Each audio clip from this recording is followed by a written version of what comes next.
Mhm. Welcome back to Off Ball Takes. This is your host, Yarby Laws, and this is my co-host. Christopher Wells. We appreciate all the support on the recent content we put out. We're on a roll and trying to get through, all the NBA teams, and we just covered the Spurs and their offseason. But for today's episode, we'll be covering the Houston Rockets. I think we'll both have a lot more to say than the Spurs on this one. But before we get started with today's episode, please don't forget to like and subscribe and follow us on Instagram and X at the OBT Podcast for updates. Yes. So I guess we'll move on and go on to our next team, Yes, the sir. Houston Rockets, as you mentioned. So, last year, the Houston Rockets, they weren't very good. No. Obviously, I mean, you look at their record and it was one of the worst Yeah. in the league. They were 22-60. I mean, they had Steven Silas as the coach, right? There weren't Hmm. really a lot of bright spots. We kind of mentioned it over the course of the season where we were not exactly really thrilled or pleased with a lot of what we saw. Um, they do have some, pretty solid young players on the roster. But the problem is just there wasn't a lot of great fits. Right. You had guys playing roles that I don't think they should be playing, right? Like Kevin Porter Jr. was the point guard when I don't really think he's a point guard. Um, but then this offseason, they were in an interesting position where they had a lot of cap space. The most of anybody, right? It was like what, 60, 70 million or so. Hmm. Uh, and also they were in a weird position where they don't have their pick. I believe it goes to Oklahoma City. And I believe that stems from the Chris Paul trade, right? When they sent Chris Paul from Houston to Oklahoma City when they swapped him with Westbrook. And Yes. so they used that money and they signed a few free agents. So, Fred Van Vliet, that was kind of the big one. That was one where I thought he was going to go there because they could give him the most money, and a pretty significant role because he's going to obviously go in there as the starting point guard. 3 years, basically 128 million. Um, I believe it's only the first 2 years that are guaranteed. The last year's a team option, so it's not that big of a deal. In my opinion, because I thought it was just going to be a 2 year, even though he did get the third year. But again, you're really only paying 2 years of guaranteed money, so that's fine. Right. Dylan Brooks, right? That's another guy. That's one of our guys on this podcast. No. Um, he was Don't do that. he was a guy that Nah. ended up getting 4 years, 86 million. Yeah. From the Grizzlies, or excuse me, from the Rockets. I believe this was a sign and trade, right? So you had a number of moving pieces go around. I believe the Rockets sent some guys to some other teams, right? I think Josh Christopher went from Houston to Memphis. Yes. But this one was one that kind of caught me off guard because I expected him to go to Houston, but the 4 years one kind of was, what surprised me because I would have thought it would have been, closer to like three maybe. Um, when you look at the contract, right, it goes down each year, right? So it starts at 22 point 6, right? And then, 22, then 21, and then 19. But I believe and then there's also some incentives though, however, so he could potentially get 4 years 90, Right. It's a depending lot. on if he can actually, fulfill those incentives. But that one not necessarily great. And then you look at the rest of their free agency signings right after that. Then Jock Landale, that was the one that was also a big surprise. 4 years, 32 million. But this one also is kind of intriguing because again, only the first year is guaranteed. The rest is not. So Right. that's kind of intriguing to see what they do with that. They also signed Jeff Green to a 2 year deal. 2 years, 16, right at 8 million a year, which I think that was also kind of a surprise in my opinion. It's high, So but it's something they needed eh, though, because he's a vet with yeah, experience and he's just coming off a championship, so you can't be mad at it. right, But it was yeah, odd. yeah. At the age of 36, right, a 2 year deal, 8 million a year. But like you said, I think one of their missions this offseason was to surround these young guys with some vets, that have been through the ringer at times, right? Van Vliet's a pretty good example of that, right? He Sure. was a guy that was on a championship team. And even though he wasn't a starter, right, he played a significant role. They don't win that And then championship without him. yeah, exactly, right? He made a lot of big shots for them. Hmm. And then Jeff Green, right? He was on Denver and he played, a decent role on their championship team. Just as another guy another bigger guy with experience you could put out there, come playoff time, right? So Yeah. mission accomplished there. Um, it's just then, when you look at the starting five, right? I'm gonna assume it's gonna be like Fred Van Vliet, Hmm. Jalen Green, Hmm. Dylan Brooks, Jabari Smith Jr., Alperen Şengün. That's So that's what I think too. Yeah. So when you look at that starting five, obviously, Van Vliet, he's the point guard now. So I think that's definitely an upgrade, in that spot over Kevin Porter Jr. Again, we know Van Vliet not, the most efficient player, right? I believe both he and Dylan Brooks, I think were the two most inefficient players last year, right? Hmm. Both of those guys were, under 40% from the field. I think Van Vliet was 39.3, and I believe Dylan Brooks, I think, was like 39.6. So Right. they're basically like, neck and neck, which is not great. But you do have some other good offensive players, right? Jalen Green, not the most efficient, but he's a young guy, so you kind of excuse, the inefficiency from a young player. Jabari Smith Jr., that's another guy, who started, his rookie year kind of rough, but, over the course of the year, he got, a lot better. And, when we saw him in the summer league, he looked, a lot more comfortable doing, a lot more things. His offensive game, right, kind of took some leaps in terms of being able to score off the dribble. And obviously, defensively, he can also do some things as well just because of his length Right. um, and his IQ on that end. And then after that, right, Shengun, that's another guy. That's a guy that we do like a lot, on the Houston Rockets. You mentioned you thought he was their only bright spot. Yes, and I At stand by that. Well, not anymore. I think they've gotten yeah, better, last but year, last year, yeah, he last was the only thing I liked on that roster. right? Yeah, averaging 15, 9, and 4, right? 55 from the field, right? So we know, offensively, he's, a really solid, really skilled player, in the post. He can pass the ball, pretty well for a center. His main thing is his defense, right? He's got to get better on that end. And he is a really good offensive player, but is he going to be, good enough, where you can kind of excuse, the lack of defense? We'll see. Because, so far he's gotten better each year. And I think Houston did really well. I believe they made a trade in order to get that pick. Hmm. I think that was Oklahoma City that made that pick, and they traded to get him. And Yes. that ended up working out really well so far. So when you look at that starting five, right? I'm kind of looking for maybe Jalen Green, to take another leap forward as well, just because we know he can score, but can he do other things, outside of that? Because he's really athletic. So can he use that for defense? Can he use that maybe to make some more hustle plays out there? Right. Because now that you have Van Vliet, you don't necessarily have to have him have the ball in his hands all the time, because there's going to be somebody else, right? So and Van Vliet again, even though not the most efficient guy, he is a guy that, unlike what they had last year, is a better stabilizer, I think, for the offense, than like a Kevin Porter Jr., who now he's going to be pushed to the bench, right? So then when we look at that bench, right, this one is kind of interesting because I'm assuming Amon Thompson, or Amon Thompson. I mean, when I looked on Basketball Reference, it said Amon Thompson, so I Yeah. guess we might as well do that, but Amon Thompson and Kevin Porter Jr., right? I guess those are going to be their two guards off the bench, right? Of course, Thompson was, their fourth pick of the draft, right? That we saw, from that overtime elite league. So it's going to be intriguing to see him, right? We saw him in the summer league in Vegas.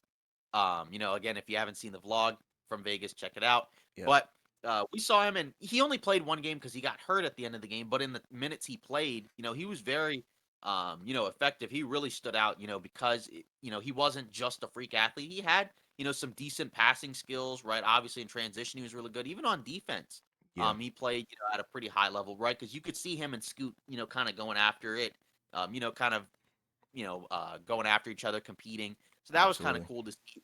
Obviously, the Playmaking's there question, too. yeah, exactly. The question for him is his jump shot. Because in the overtime elite, right, it was pretty bad, right? It was well under 30%. I mean, I Yeah. believe low 20s. Very low Um, 20s.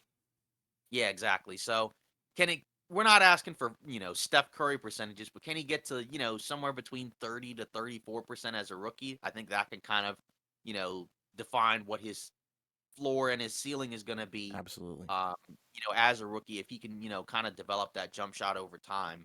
Um, I think that's going to be really key for him. And how do him and Kevin Porter Jr. play together, right? Because both guys kind of need the ball. I know Kevin Porter Jr. Is a better outside shooter, so in theory he can kind of catch and shoot a little bit more because he's pretty good at that. But he still likes to play with the ball in his hands. So how much do those guys play off each other? Hmm. And then after that, Cam Whitmore, that's their other draft pick, right? He was the guy that was expected to go top 5. He fell all the way to 20. Great pickup for And them though. yeah, a lot of people felt like, that's a really good pickup for them. We saw him in the summer league again, really good athlete. Got some pretty good skills as a scorer. Again, it's just a similar thing as some of these other guys. Can he figure out ways to do things other than just score? Can he use his athleticism in other ways? But as a shooter, right, he's already ahead of the curve. Compared to say Thompson. Hmm. So you're not worried necessarily too much about the scoring ability, but will it translate? And I know there were also some, medical issues, reportedly that also kept him from being drafted as high, as we Yes. expected. Again, he was expected to go, top five, I had him going to pretty much. Detroit. Yeah, I think I had him maybe six, but Yeah, still, like we both had him in a similar spot, he and he fell dropped, hard. yeah, he But I fell, think he landed way in the below right what. situation though, for sure. Yeah. Exactly, yeah, because there are other situations where it maybe wouldn't have been as great, right? Where he may, like let's say if he was on like, let's say if he fell like to the Lakers or Golden State or somebody like that, he probably wouldn't play as much just because those teams are in different situations than a team like Houston, right? Right. Because Houston is gonna be looking to win some games, but they're not looking to try to contend for a championship. So he's gonna get a lot of opportunities to play Yeah. and kind of show that 19 teams essentially were wrong for passing up on him. So Yeah, then Houston's after a that, really right? good place like to carve out your niche, especially with, like with what they're doing. Like it's a really good opportunity for him to show that he can really shine. But sorry, continue. Right.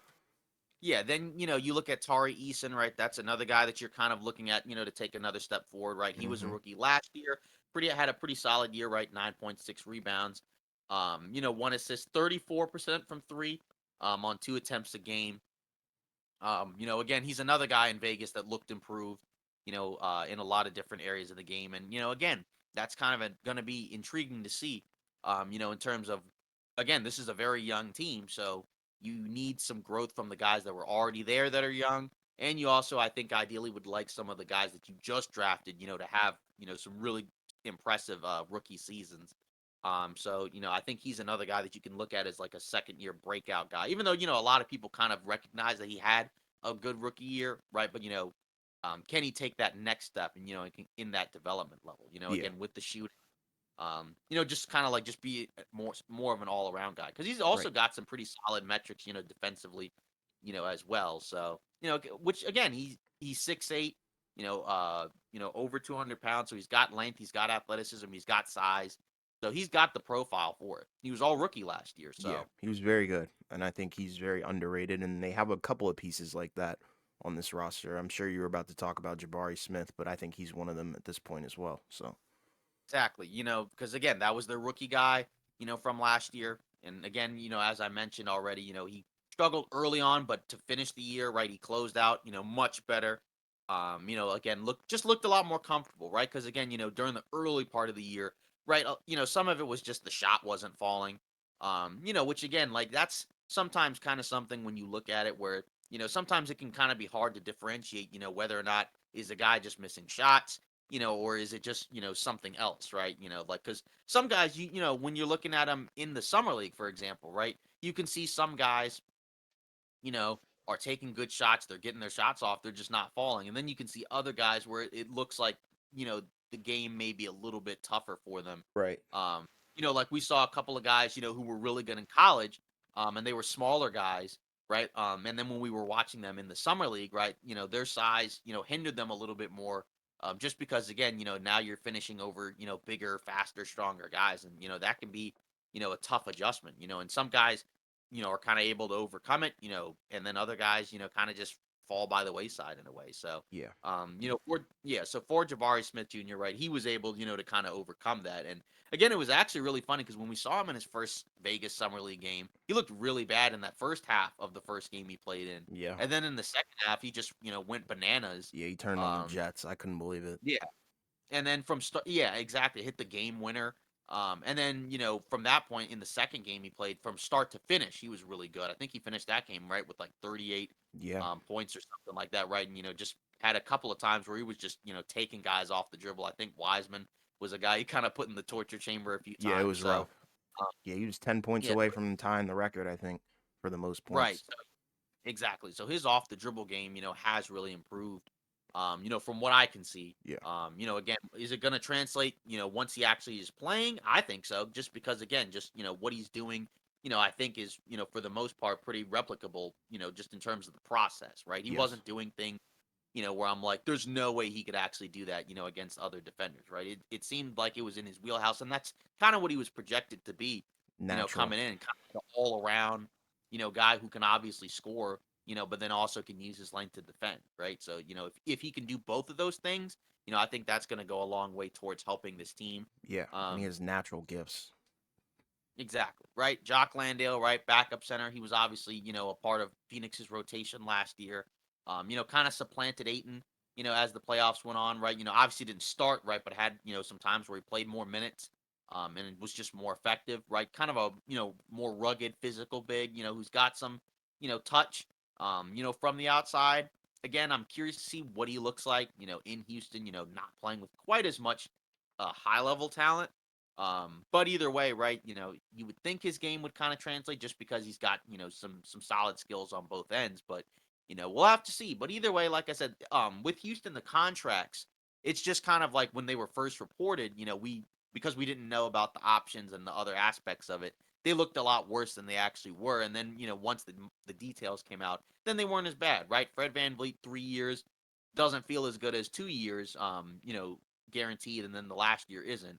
Um, Dylan Brooks, 4 years, still isn't great, but again, the salary goes down per year. And then Jock Landale, 4 years, doesn't sound great, but then only 1 year is guaranteed. Right. So, again, just kind of going back to the rest of the guys on the roster, right? Jeff Green, as we mentioned, veteran guy, backup forward. Jay Sean Tate, he's kind of another guy that was kind of a big part of Houston's roster, Hmm. a couple of seasons ago. But I do kind of wonder, what is his role going to be, going into the season because they have so many options at forward, that I don't know, how many minutes he's going to be getting, right? His minutes have gone down each year. He played 29 minutes a game his rookie season and then 26 the following year and started basically every game, the year before. And then last year, right? He missed a lot of time. He only played in 31 games, so maybe that had something to do with it, but only played in 22 minutes a game. I do think he's got, an interesting skill set. Again, another guy that can do a lot of different things. Not a great outside shooter, Mm-mm. but again, solid defensively, solid playmaking, solid rebounding. Again, just an all-around guy. But I do kind of wonder, what is his role, right? He's kind of an undersized forward, right? He's only 6'4", but he's like a big 6'4", right? Like Right. 230-ish, left-handed, interestingly enough. But that's kind of another guy where I wonder, they have a lot of guys on the roster where, you could see, if they pop, right, they're going to obviously be playing more. And then there's other guys where, maybe they move on from them. So this Right. could be an interesting transitional year, for them just because of the flexibility they have with the roster. Absolutely. Like, and my thing is, I think this roster has a lot of promise. I think we'll probably see its full potential with time and hard work. I think hard work is probably the number one thing that they need to do. They need to keep working and keep getting better. I think every person on this squad, has the individual talent to be good and a starter somewhere. But, if they can cultivate that and cumulatively come together, I think they can be a really strong team, especially behind Udoka, which we haven't even talked about. But Yeah. overall, I think, they're on the come up. Yeah, exactly. Because Ime Udoka, right? That's kind of the other aspect, of the roster, right? When you look at the fact that, he was a big part of, that Boston team, in his rookie year that went to the NBA Finals. Right. And I kind of thought he was kind of like the guy that gave the Celtics the edge, right? Because like every team kind of has somebody that gives them some type of edge. It's normally not the coach, but I think in Boston's case, it was just because a lot of times he would kind of be the guy when they're not playing well who would kind of light a fire under them and kind of just implore them to do better. Right. And they did, because again they got all the way to the finals, and I think they really did miss him last season, and I think they'll continue to miss him just because and it's not just that he's also a good coach in general, right? Outside of the people skills. Obviously, he was, let go for, some personal stuff, but either way, I think he'll bring an interesting edge and toughness to Houston, right? Because Yeah. it was kind of clear, with Silas, it seemed like the players, didn't really seem to have a whole lot of Not at respect for him. all. There are Yeah, videos of them exactly. mocking him like mid game, and it's like, all right, bro. Right. Yeah, exactly. And then, when you kind of looked at the execution, of what they were doing. It just didn't feel like there was a lot of flow or cohesion. And again, the roster didn't necessarily allow for it, but still, like at the same time, I don't necessarily think he was blameless either. So I think Udoka, because he has that experience, working with, a lot of those type of guys. I think it'll be interesting to see if he can kind of pull it out of some of the guys on this roster, right? Can he kind of, pull something out of Dylan Brooks, and kind of, you know, can he kind of tap into, that knucklehead aspect of him and make it a little bit more effective, Even where with he's like being Jalen able to, Green, like even with yeah, him, like Jalen. can we like see him maybe transform into somebody like Jalen Brown? Something like that. I'd be curious to see what these guys can do at their full potential with a great head coach who is known for bringing the best out of people. Yeah, exactly. Because that's kind of how I look at it as well. Because I think you'll have the flexibility where if most of the guys, not no one really on the roster to me, has the pull where like if they're not playing well, they're gonna keep playing. I guess with Van Vliet you could factor in because he's making 40 million a year, maybe Right. not so much. But just regardless, like if any of these guys, like say if Dylan Brooks isn't playing well, or if Jabari Smith isn't playing well, or somebody like that, right, or anyone else, right, they're gonna sit down and that's going to be something, because again, all these young guys are going to want to play, But they and have obviously, depth at those young positions, though. Because, like, think about it. Say Van Vliet, is playing poorly and he has to come out. Well, then you have Amon Thompson, who's a great playmaker. It's just you lose that shooting ability. But, like I said, I think Udoka might be able to pull something out of Amon Thompson as well, and all of the players for that fact. yeah, exactly. So that's kind of what I'm looking at, So, when you look at the strengths of this roster, I think you have a lot of options at the forward spot. A lot of guys that can do a lot of different things. So that, versatility on the wings, I think that's pretty good to have. Hmm. Um, you have a decent amount of, guys that can kind of create. When you look at it from that perspective, right? Because again, Van Vliet, again, not super efficient, right? Green, A not super lot of efficient, but ISO people, though. yeah, Jabari Smith, he seems like he can kind of do that. Kevin Porter Jr. obviously, Whitmore, right? So you have a decent Jalen amount of Green. guys, yeah, create as well. And I think also you have the vets as well, right? Because I think Van Vliet, part of him coming in is the culture aspect, kind of setting a tone, right? Because he's a guy, who was undrafted and then worked really hard, and now he's a guy making 40 million a year. Right.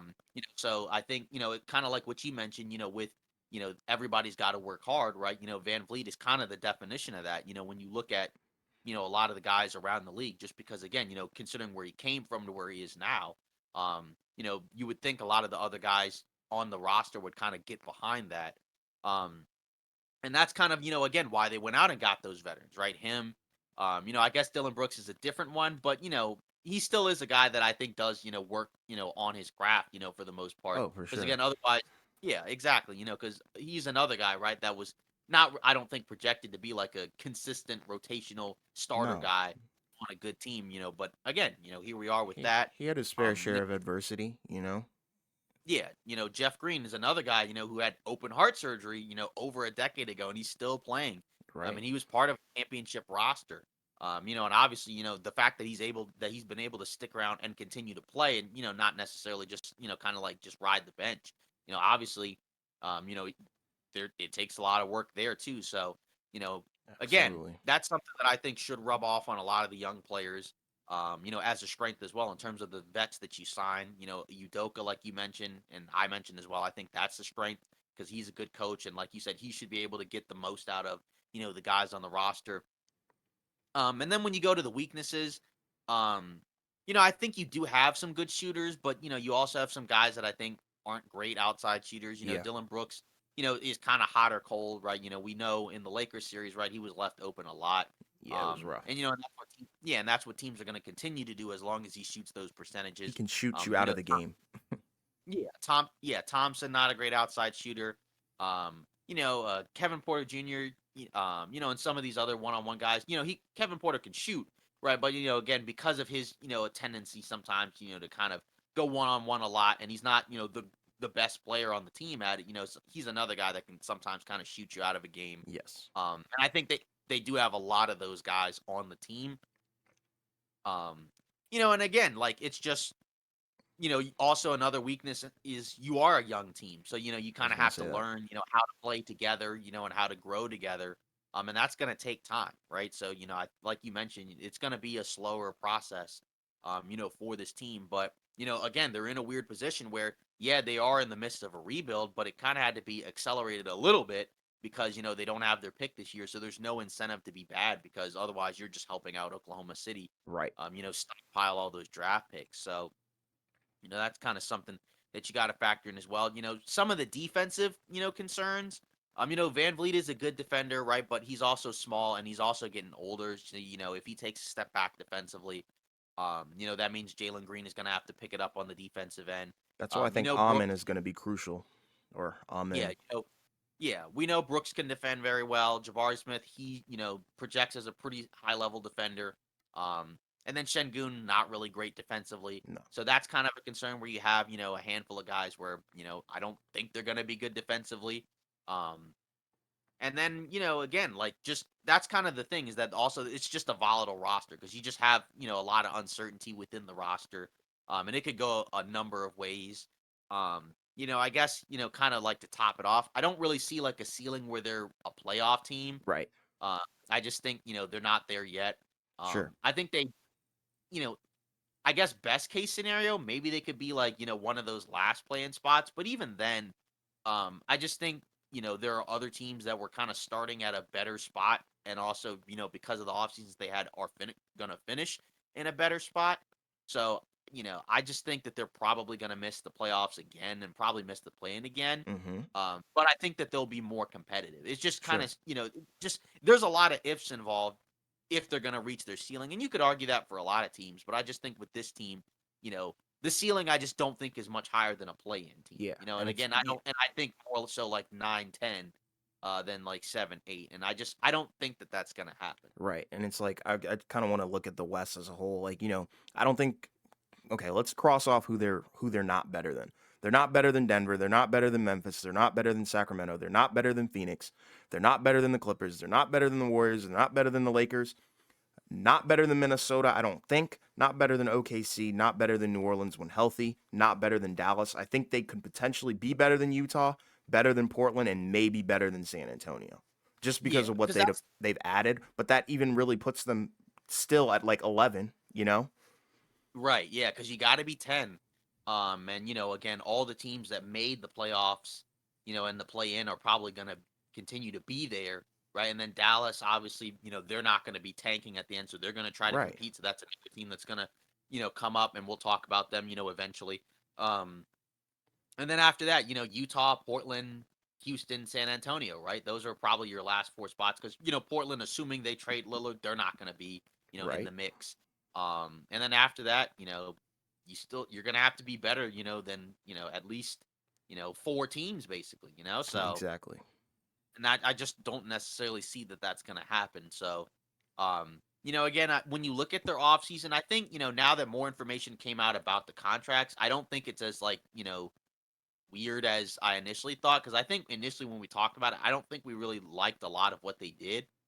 We like some things, but not a ton. But I like it a little bit more now. Yeah. Now that because now knowing what I know about the contracts, it doesn't seem like they're quite as tied down by them. But it's still just kind of a bizarre offseason. But either way, they didn't really have much of a choice, only because like they had so much cap space and they had to spend it. There wasn't like a scenario where you could just be like, oh, we're just gonna save the cap space for next offseason. No, you couldn't do that. You had to Right. spend it, It's not how some it way, works. somehow. Yeah, exactly. So it's just, again, in some years it's like that, right? Because we talked about it, how this year was going to be, this offseason was going to be an offseason, where there weren't a lot of high level free agents out there. And, there was going to be, some players and some teams that were just going to get shafted. Right. So, yeah. So I guess, overall, kind of like what we mentioned, right? Like, I don't think that, they're better than most of the teams out there. And it's tough because, again, they can't really afford, to miss the playoffs and, have another lottery year because, that pick is going to go to Oklahoma City. But, like I said, I would be very surprised if they made the playoffs, unless there was just like a ton of bad luck injury wise, Right. from other teams. It's just, like I said, I don't see it because again, like we just went through it, right? How many teams, are they better than? Like probably like not much more than like two It's or probably three. 2 or 3. I'm probably Yeah, gonna go with 3 because 'cause they're not better than Dallas. Like, they're probably yeah, only better than maybe Utah, yeah. Portland Like without we said, Dame, and maybe San Antonio. Like, it's yeah, tough. Like, they're gonna end over up in on that either 11th or 12th seed, and probably more yeah, so 12th because Dallas is gonna move up. right. Yeah, looking at over under, um, you know, they're looking at 31 and a half, right? That's basically the fifth worst. Exactly. So, are they a bottom five team in the NBA, right? So, the teams behind them, Charlotte, San Antonio, Detroit, and Washington. So, I mean, are they going to win more than 30 games, you think? That's tough. I think they will. I think Because they won 22 last year, yeah, right? So that means I think the addition of a more competent head coach, the addition of Van Vliet, I think those things are going to help them win more games than we probably think. But just because you win more games doesn't necessarily mean you're going to right. be better in the West because the West has gotten significantly better as well. Like they've gotten Yeah. good to the point where it's like, okay, they'll be good down the line, but this season, I don't foresee it happening. Yeah. Because that's kind of how I look at it. I don't think they're going to only win 22 games. I No, think they'll win more games. But yeah, like you said, they could win, 30 games, and be 8 games better, but still finish like 14th just exactly. because, They'll be where you know, Portland was last season. yeah, just because again, like we've continued to say, most of the teams in the Western Conference improved. Um, and again, Houston already was towards the bottom. And yeah, they got better, but did they get better enough to, we can say they're gonna make the playoffs? No, I don't see it. nope, So yeah, exactly. not So I without guess, another piece. yeah, exactly. And again, with all those contracts, they're going to have some flexibility, to be a team, where maybe they move a couple of those guys, right? Maybe there's like a world where, at the deadline, maybe like a team is like, hey, maybe we'll grab, you know, I don't know, Jeff Green, probably not just because 8 million, that's a lot, Right. And that's what are a you getting decent amount back of for salary. Jeff Green? You know? Yeah, exactly. But you just never know. They're going to have a little bit of flexibility. And Y- again, it wouldn't shock me if one of the young guys also they just maybe move off from like move off of like Jay Sean Tate, Yeah, I was gonna maybe ask. trade like Kevin Um, Porter Jr. yeah, that's what I was gonna ask. I was gonna ask, did you think like maybe, all these guards now? Do you think maybe they're trying to push out Kevin Porter Jr. and they can get something of equal value, Yeah. for I him just maybe at a different position? Yeah, I don't know if it necessarily if he's going to get moved, but I just think like, and this is kind of the downside in a way of having so many draft picks because again we saw they moved like 3 4 guys through trade this offseason, right? I think it was like what was it? It was like Ty Washington, Usman Garuba, Mm-hmm. Kenyon Martin Jr., right? Mm-hmm. KJ Martin, right? They moved all three of those guys and basically got nothing back. Right. Because they just couldn't keep them. Right. So and there's a few teams like that. But that's kind of the downside of having so many of those players, and that just at a certain point you can't keep everybody and you can't pay Exactly. everybody. So some of those guys I think at a certain point are gonna get moved. And I just when you look at the roster, like Jay Sean Tate, it feels like is probably one of the most likely ones. And maybe Kevin Porter Jr. It just depends, but Right. uh, like you said, it all depends on what you get back as well, because And you don't it's want to just give up on those guys for completely nothing. right. And it's like I feel like we might be underrating this team. I don't know because the problem that I have is I'm rating, this team on what they did last year. Like I'm expecting and hoping that they do make those leaps, but we can't guarantee that. Like, we want to see Jalen Green get into that superstar territory, maybe around what Ant Edwards is doing, something like that, or maybe a precursor to what Jalen Brown is. Something like that, but I don't know if that's going to happen yet because, like, he scores like 22 a game, but it's not the most efficient and it's not on the greatest shots, and the shot selection is very interesting. So it's like it's not winning basketball, if you get what I'm trying to say. So like Yeah, it's like they don't necessarily need another piece. They just need their pieces to really leap forward. But we don't know if right. that's really going to happen because that's not a guarantee. Yeah, exactly. So that's kind of, just that's just kind of how we look at it. But Yeah. so I guess, again, like we do with these other teams, if you were to give a grade for them, what are you kind of thinking? I would give them probably around a B plus. Okay. Um, I know that might be a little high for some people. But kind of to go back to what I said earlier in the episode, I think the addition of Udoka is great. That puts them, in a different tier than they were last season for sure. Um, Obviously, drafting Amon Thompson and Cam Whitmore, that's great. I think they got Cam Whitmore on a steal for sure. And then also, I think Sengun is going to take a leap forward. I think Jalen Green is going to take a leap forward. So, like, in terms of what they've done, you can't really be too mad at it. Obviously, like I said, Van Vliet, amazing pickup. Like you said, the contract is kind of iffy, but it is what it is. And then also, Dylan Brooks, adding him is a good thing. I think sometimes you do need that polarizing player, especially on a young team, where players are still even trying to not just figure out the game, but their personalities as well. Like you said, you do need somebody to get you, amped up, hyped up. We've seen it with teams like the Warriors with Draymond. So hopefully, he can like change that polarizing personality into somewhat of a locker room leader. Hopefully he can mature, and I think Udoka may or may not bring that out of him. But overall, I can't really be mad at too much of what they've done. They didn't really lose anything of any value, so that's kind of why I'm grading them pretty high as well.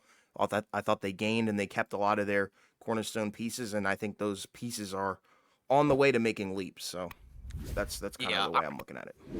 yeah, I'm kind of with you. I think, like you said, kind of like a B, B plus. I think Hmm. that it's pretty fair because again, like when we were reacting to their free agency stuff in real time, I don't think we liked it as much. But again, like that's kind of what happens where sometimes you just got to wait, for more information to come out.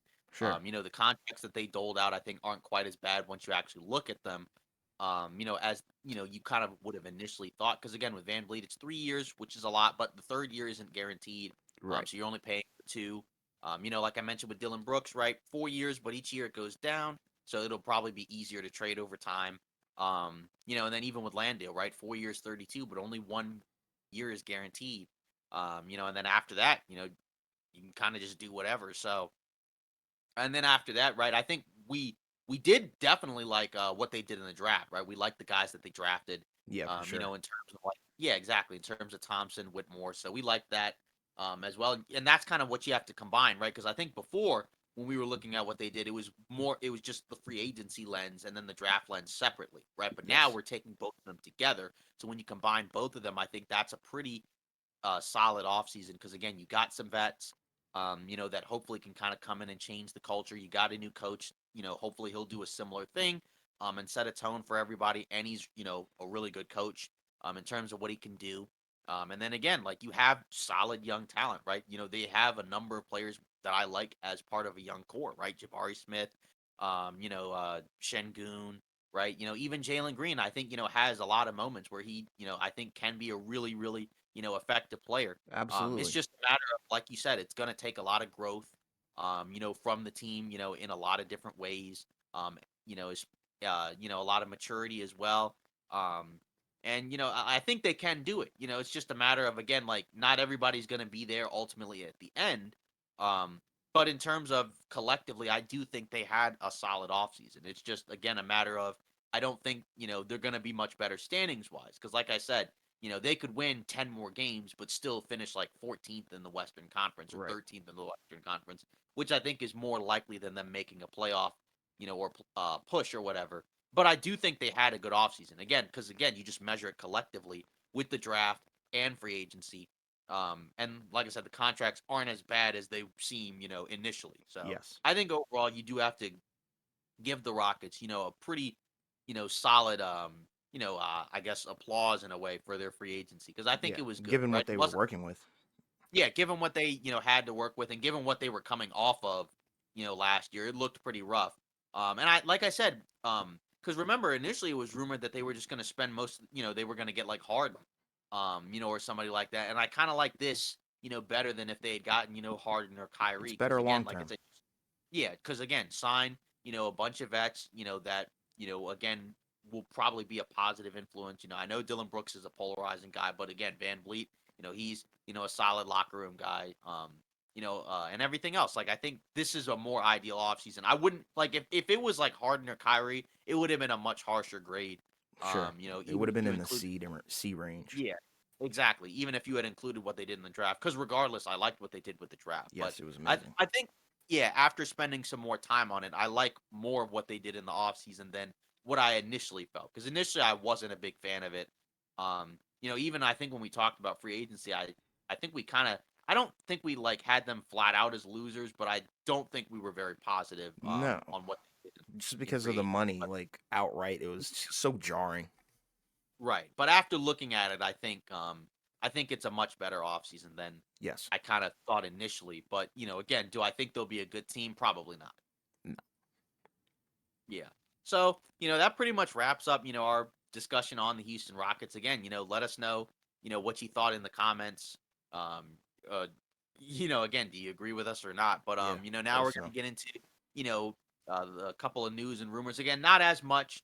But we did have one thing that was relatively significant. Anthony Davis, right, signed, a historic 3-year max extension, right, according to Adrian Wojnarowski, right, 3 years, 186 million. And the 62 million annual figure makes it the richest annual extension in NBA history. So kind of like what we talked about with the Jalen Brown thing, where like, these contracts, there's going to be more guys that are going to Yes. sign, for really large numbers, and it'll keep changing. It gets bigger and Um, bigger. It's economics. yeah, exactly. At one So point, Mike Conley was the highest paid player in the NBA. Like, it doesn't it, last. right, exactly. So, when you look at the numbers, in terms of the estimate, right, 57 million in 2025, 2026, 62 million in 2026, 2027, and then 66.8 million in 2027, 2028. So by the time it's done, he'll be 34, right? So obviously he'll be, probably, towards the end of his prime in a way. Mm-hmm. Because again, we know he's had a number of injuries. And that's gonna kind of define what it looks like with this extension. But I think this is something that I kind of once they were able to clean up the roster and they made those trades, I kind of assume that LeBron and AD are going to be here more long term. Obviously LeBron will have to see what happens with his son, because there's a scenario where he leaves to play with his son. But at least we know with AD, he's gonna be around for a while. He had a really terrific season last year. And was kind of the driving force, for the Lakers playoff push. Especially when you look at the second half of the year, right? Once they got to the trade deadline, right? 26 a game, 12 and a half rebounds, 2 blocks, a steal, right? 56 from the field. Kind of, basically full time center, right? Wasn't really playing any real time at the power forward spot. Um, again, after a couple of seasons where, you were kind of wondering, what was going on, right? Because the numbers were down. It felt like the impact was down. But, I think a lot of it could be explained by he just had some bad luck with injuries, the seasons before, right? 36 games played in, 2021. That was the year after they won the title. Of course, that was the 72 game season. Mm-hmm. So, he missed half the year. And then the year after that, right? That was the first year with Westbrook. He only played in 40 games. That was Right. an 82 game season. So he missed half the season again, and then played 56 games last year. So, Right. it got better. So a lot of it, I think, is going to be defined by, when he's out there, he's, one of the top, 10 guys in the league. It's just a matter of how many of those games are you going to get, out of him. Again, if it's more, if it's closer to what we saw this year, or better, right, then that's really, really good. But if it's closer to the couple seasons before, right, that's, going to be kind of rough. But either way, I think they needed to get it done, and I thought they were going to get it done anyways. Because there was talk about it. Yeah. That it kind of popped up. It surprised me a little bit that it was as quick as it was, because it was basically the first day they were able to. Um, but either way, I think it's kind of like with the LeBron extension when he signed it last year, right? Where that kind of removes some of the noise about are they going to trade them at the deadline or something like that? Because Right. early on in the year, when they were losing a lot of games, it sounded like hey, if they don't do anything, those guys could potentially bounce. Or maybe asked to be moved after the season was over. But now they're gonna be here, through next year at least. In AD's case, for the next several years. So that's pretty good work, I think. In terms of getting that done. Yeah, I agree. And it's funny because at one point, I know when AD was, on the move to LA, they were saying he was going to be the best player in the NBA and whatnot. But, injuries and health do come about. So, but my thing is, like, I think the extension is worth it if he plays a lot of games. If he doesn't play a lot of games, it'll probably be a huge mistake. But I think you guys are banking on his health. Yeah. And there's nothing wrong with that because that's your superstar, that's your number two, sometimes even number one guy. Um, and hopefully, with LeBron's age decline, he can honestly maybe even take a bigger leap forward. I know it's crazy to say with how good he already is, but it would be very interesting to see him maybe become the number one guy if LeBron takes a Yeah. little bit of a step back in terms of his age. Yeah, because that's probably the path for success at this point. Because again, he's the younger guy. He's 30. Right. Recently, I think, yeah, 30. Right. Basically. So, I mean, when you look at it, he's kind of the guy that that's going to be taking the reins. And it's kind of funny because when he first got to LA, there was kind of talk about like, we're gonna make AD, the focus of the offense, and Right. that didn't last as long. But last year he kind of was, at different points, the focus, kind of the center of the team, no pun intended, Right. so that's, Yeah. like I said, that's kind of, the path that they're going to have to go forward, for him, because they have some more offensive oriented guys on the roster, now you don't have to rely on him to, average like 30 a game like he was doing in New Orleans. So he can do other things, but still, like you said, it all kind of hinges, on his health, like a lot of guys, because like you said, if he misses, only like, 25-ish games a year, right, you can kind of work with that. Oh yeah, But if it's absolutely. like, yeah, but if he's missing like, half the season, you're right, then that's not really ideal. You're in Um, trouble. yeah, exactly. And there are other guys that have missed a lot of time, including guys that have missed basically full seasons. It's just with him, it seems like he hasn't had like, the torn, So ligaments minor. injury, but he's had a lot of like banged up, injuries where it's like, sprained knee, sprained foot, and then he's out for like, a few weeks. And again, like, that's kind of the weird thing. Cause again, like, you like say like Kawhi, he's had a torn ACL, torn meniscus in the last couple of years. Like again, AD hasn't had that, Right. but again, he still had like a number of those other injuries, mainly the lower body. And like I said, I think that has kind of been what's limited him, the last Absolutely, I few years. agree. And when He's you a saw him dominant last force. year, yeah, because when you saw him for most of last year, he was really good. He had looked the best that he had looked, since like his first year in LA. Yes. I think he'll probably need to slim down a little bit just because, even though he's playing the center spot, and I think that's why he bulked up, it just feels like he's not really meant, to kind of carry, kind of more weight than necessary because it just feels like it slows him down a little bit more, When he was in makes him New a little bit Orleans, he less was a lot effective. quicker. Like the Yeah, quick first yeah, step was there. Like he was able to like really use his body in like ways that we kind of hadn't seen in a long time, especially in that mid right, range, and then also take people in the low post. But he didn't, weigh nearly as much as he does now. So it's kind of yeah, interesting how his right, game has because that's evolved. Yeah, because that's, kind of the advantage of when he's at, because like, normally it's like if he's at the center spot, he would normally have a quickness advantage over most bigs, to kind of make up for not being, quite as, I guess, you know, tall or big or whatever. Right. But, now he does have, a lot more strength and mass. But like I said, I think it's kind of limited as athleticism. And I think that's a big part of what makes him really good is because at that size, he's a very good athlete. But Absolutely. again, like, yeah, and again, like that's gonna kind of be the key at this point. Once you're at 30, and you're not like the same, 25-year-old guy anymore. You're just gonna have to, find ways, to kind of take care of your body, if you want to extend your career. Yes. Next up, the Sixers eyed a short-term Harden deal. Again, like to me, that doesn't really surprise me. Because like Harden's decision to opt into his contract surprised Philly. So, again, according to Michael Scotto, the trade talks are ongoing, but like we mentioned before, right? The Clippers don't really want to give up a lot to get Harden, and the Sixers, don't want to just trade Harden for a bag of chips, Sure. which is, that doesn't really surprise me because again, like, and I think part of it has to, do with the fact that again, like Harden probably weighed the market and he saw, right, that nobody in free agency was going to give him, a lot of money. So the next best way if he was going to leave, and get another contract was, to opt in. Um, but now again, because it's past that July 1st date or whatever, whichever date it is, now it makes a trade a little bit more difficult, in terms of matching salary. But, at a certain point, I do kind of wonder, how long it'll continue to drag out and whether or not it ends up, getting done.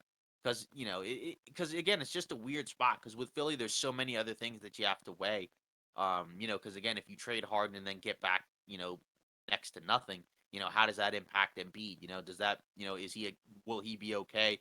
with hanging around, with a roster that he knows doesn't really have a chance to compete. We already know, and obviously we'll get into them, later on. Once we get to the Eastern Conference, right? We already know that their offseason hasn't really gone, great anyways. They didn't really add anybody. They've obviously gotten worse. Yeah. So what does it look like, with Embiid? How does he feel about it? Again, if they make a deal and it's not good, will he want out? So, it'll be interesting to, to keep an eye on that Harden deal, right? Because, Lillard has kind of been the showstopper, for the most part. But, Harden, if he goes somewhere, it'll be intriguing, It's equally as as well. important. Yeah, exactly. Like, So, with Philly, their fans want to see them contend. I think a lot of the league does as well, and they're in that spot. They didn't have a horrible season last year. I think they had a pretty flat off season, or not off season, but postseason. Excuse me. But I don't know. With Harden, it's like I don't know what to make of these rumors because it seems like every season he's in some kind of crazy rumor or he's doing something out the wazoo, but I don't even know really what to say. Like, of course they're expecting a short or eyeing a short-term deal. That's kind of what I thought. Like, I don't know. It's weird. yeah. Yeah, because we thought, like, because, my thought process was given his age, at this point, you probably don't want to lock into, a 4-year deal, and Right. that's what they did last offseason, right? Where they signed him basically to a 2-year deal, where it gave Philly, a little bit more flexibility, in a number of ways, right? Because he took less money, in Took order that to pay get cut. them. Yeah, he took a pay cut in order to allow them to sign, like PJ Tucker and Daniel House, and it ended up not working. So, um, I don't know what again, they're he's gonna do. kind of yeah, he's kind of given up, some financial opportunities a number of times. So, now he's at a point where he's kind of, not going to want to do that. But, now he's at a point in his career where there's no guarantees, Right. that he'll get a ton of money. So, for him, it's about being on his best behavior. If he can do that, he'll get another contract. But, Absolutely. um, we'll see. Yep. And then after that, Josh Hart wants a Knicks extension, right? So according to Stefan Bondi of the New York Daily News, right, Hart is expected to receive a contract extension worth 75 million over 4 years. Of course, we know, going into the offseason, right, he picked up his $12.9 million player option. Um, and he was at that Team USA camp in Vegas, and he said it. He wants to be a part of the team for the foreseeable future, right? Yeah, I was as going to he take it should. one day at a time. We get there, and then we can start having that conversation. Hopefully, that's a place where I want to be and a place I want to call home. So we'll see. End quote. So, again, we talked about it where we thought it makes a lot of sense for New York. He had, a solid, stint in New York, right? When they grabbed him at the trade deadline, right? Didn't necessarily work out quite as well come playoff time. But I just think in general, I think he's a guy, if you're New York, you do want, on the roster just because he's another guy, that is willing to do the little things, right? He's a great rebounder for a guy his size.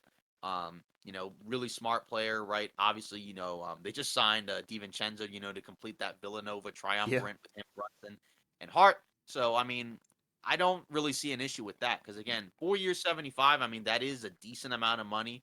Because when you look at, financially, I mean, that's basically 18, 19 million a year, and obviously it'll change because usually it's not a flat rate. Yeah. Um, but either way, right? Like it's not bad. Like to me, that's fine, right? He is 28, so obviously he'll probably be like 32, 33ish at the end of that deal. But, I don't feel like he's a guy where like his game is gonna just like drop off, right? Because he's Right. not like, it's not a game based off of his athleticism. Right. It's just, being, a lot of it's based off of, just kind of like hustle, Mindset. hard, no pun intended Yeah. mindset, and he does have some, skills as a decent shooter, solid defender, good rebounder. Right. It's a game that I think, should serve him well, for a while. Yeah. Obviously he is a guy, that does kind of miss a lot of time. But last year he did play 76 games.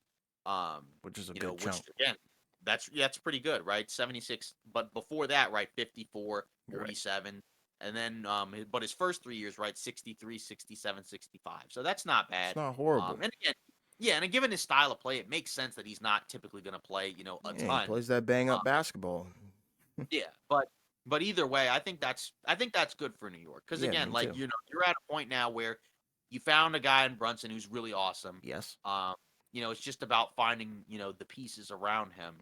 And again, like I said, we'll have plenty of time to get into New York as we get deeper into these teams. But Yeah. I think that's definitely worth it if you're in New York. There's no Yeah, real me too. reason to let it go. unless he's, part of a bigger package where you're bringing in a star. Right, exactly. Like a superstar to complement Jalen Brunson. But I think he should be around as long as they can keep him. Yeah. Yeah, so that pretty much wraps up our discussion of off-ball takes. Again, a couple of minor things really, right? Like, Right. in terms of minimum contract guys going elsewhere, like RJ Hunter, Cole Swider, right? But, nothing really significant at this point. But either way, that's it for today's episode of Off-Ball Takes. Again, let us know what you thought about, our takes on the Houston Rockets, whether or not you agree or disagree in the comments. Again, don't forget to like and subscribe as well. Thanks for listening. And hopefully we'll see you on Friday.